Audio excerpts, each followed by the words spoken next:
অন্তর্বর্তী সরকারের উপদেষ্টার পদ থেকে পদত্যাগ করেছেন নাহিদ ইসলাম।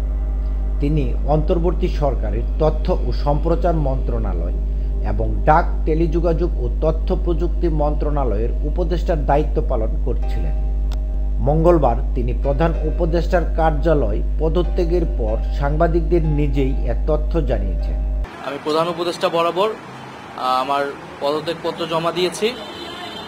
আমার যেই দুটি মন্ত্রণালয় ছিল, তথ্য ও সম্প্রচার এবং ডাক, টেলিযোগাযোগ এবং তথ্য প্রযুক্তি, দুইটি মন্ত্রণালয়ের দায়িত্ব থেকে আমি ইস্তফা দিয়েছি। এছাড়াও এই জুলাই ফাউন্ডেশন, জুলাই শহীদ স্মৃতি ফাউন্ডেশন সহ সরকারের যেই সকল কমিটিতে আমি ছিলাম, এই সকল কমিটি থেকে আমি একই সাথে ইস্তফা আমার হচ্ছে। রাষ্ট্রীয় অতিথি ভবন যমুনায় প্রধান উপদেষ্টা ডক্টর মোহাম্মদ ইউনূসের কাছে পদত্যাগপত্র জমা দিয়ে বেরিয়ে সাংবাদিকদের সঙ্গে কথা বলেন নাহিদ ইসলাম। এ সময় তিনি বলেন, আমি উপদেষ্টা পরিষদ থেকে পদত্যাগ করেছি। একই সঙ্গে অন্যান্য যেসব কমিটির সঙ্গে যুক্ত ছিলাম সেখান থেকেও আজকে পদত্যাগ করেছি। উপদেষ্টা পরিষদের তার স্থলে দায়িত্ব নেবেন এ প্রসঙ্গে নাহিদ ইসলাম বলেন, পরবর্তী সময়ে দায়িত্ব কে নেবেন সেটি ক্যাবিনেট সিদ্ধান্ত নেবে।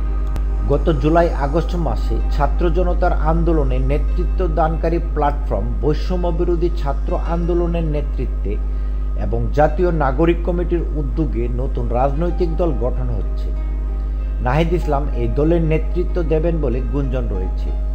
আর সে কারণে তিনি উপদেষ্টার পদ থেকে পদত্যাগ করবেন বলেও কিছুদিন ধরেই আলোচনা চলছিল। আগামী শুক্রবার নতুন এই রাজনৈতিক দলের আত্মপ্রকাশ ঘটতে যাচ্ছে বলেও ঘোষণা দেওয়া হয়েছে। নতুন যে রাজনৈতিক দল গঠন হচ্ছে সেখানে যুক্ত হওয়ার অভিপ্রায় আছে বলেও জানান বৈষম্য বিরোধী আন্দোলনের অন্যতম এই নেতা।